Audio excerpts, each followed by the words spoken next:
right. Well, thank you for that update. That's awesome. Well, I am very excited because we have a special guest tonight.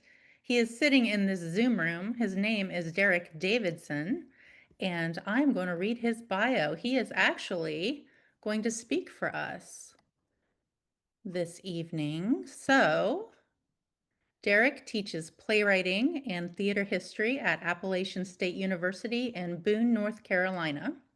Until 2020, when COVID closed the doors, he was artistic director of Invisible Theater, a professional company in Boone. Before ASU, he was associate artistic director and resident company member at the Barter Theater in Virginia. His play, So This Happened, received a staged reading at the Tank in New York City in 2024. His solo pieces, Ox and Furrow, were part of Piccolo, Spoleto, and Asheville Fringe festivals, and Furrow had its New York City premiere in 2020. It was most recently performed by request in Saratoga Springs, New York. His short play, Blackjack, has been performed internationally and was subsequently published in Lighting the Way, an anthology of short plays about the climate crisis. His articles and poems have appeared in Gray Sparrow, Indelible, Jalmura, Iron Mountain Review, Southern Theater Magazine. In 2024, his poems were nominated for the Pushcart Prize. So, what a fabulous bio that is. Let's all give him a hearty welcome. So Derek and I Well, were thank you talking, for. yeah, after I posted the post about, the mirror concept in fiction and how we can echo those things from front to back and etc.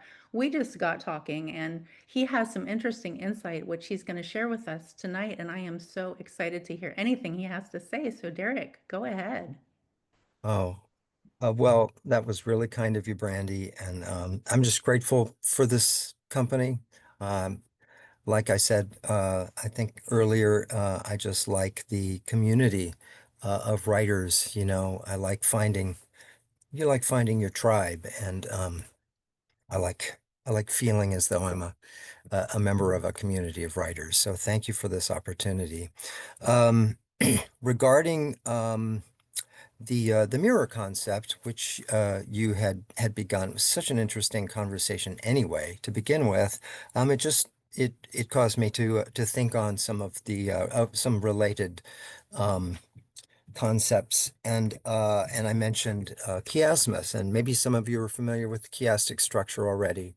But then Brandy was kind enough to ask me to say a little more about it, and I'll be brief because I don't know how much or how little you all know. Um, I do have a couple of images, and so I have sent a request to be able to share, and I'm not really sure how You got it. I that approved it. happens. So Do I? see if Okay, you can. let's try it. Oh yeah, there it is. So yeah, I'll just say a little bit about this for a few minutes and then take no more of your time.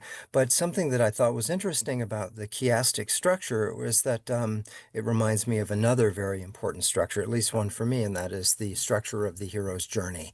And I know we can talk forever about what we mean by hero.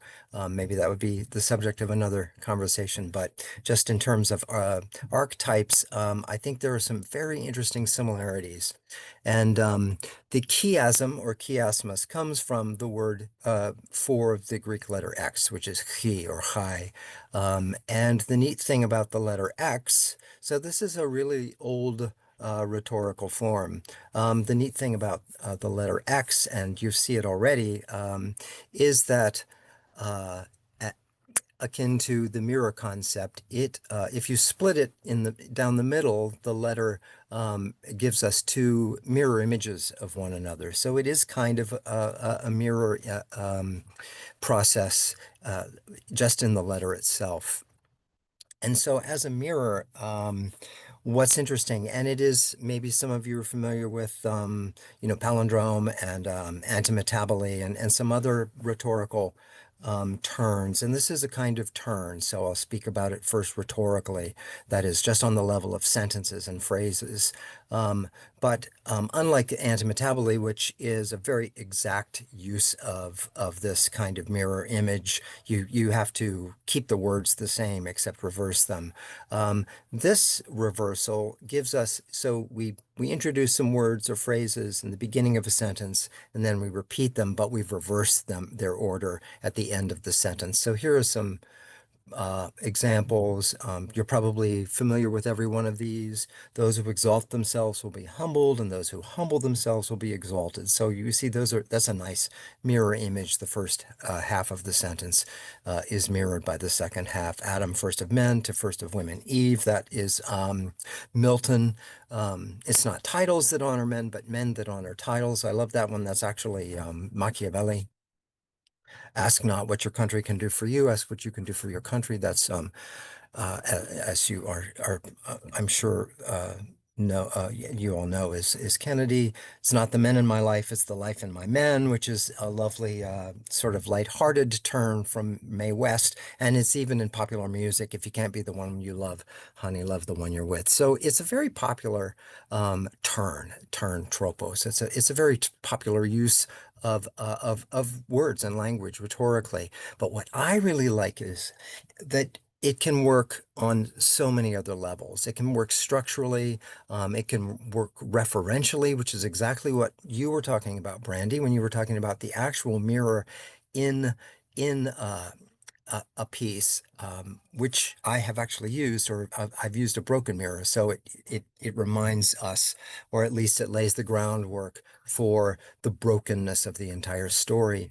You can use it on the level of a paragraph, a chapter, a book, a play, a film, as much or as little as you like. So it's really, really cool structurally. It's really, really fun to use.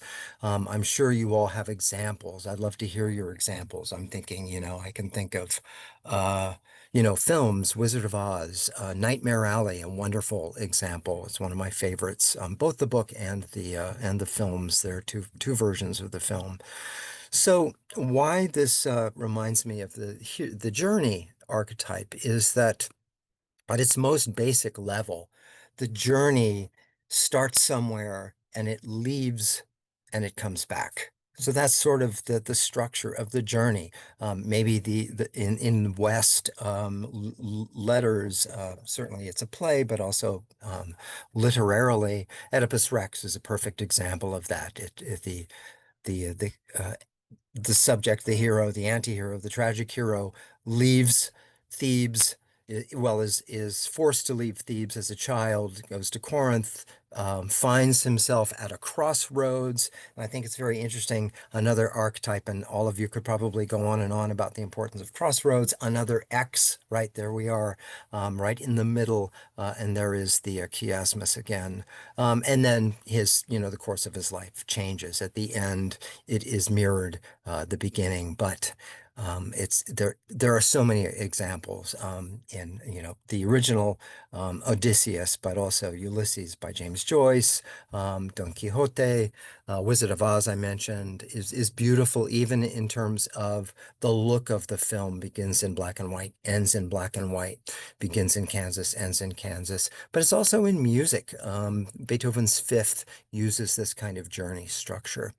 And the cool thing about it is that, like a mirror wherein everything is reversed, it's all sort of the same. It looks the same, but there's a smell that's different. And we know that everything has changed in terms of the journey from the beginning to the end. Even if nothing has changed on stage or in the book or in the movie, everything has changed about us because we've undergone this journey and we look at things differently. So, so yeah, that's my brief um, expansion of the idea of chiasmus. And thanks again for your time, and thank you, Brandy, for inviting me to say a little something about it. Well, I love that. That was absolutely lovely. Does anyone have any questions about that or any comments?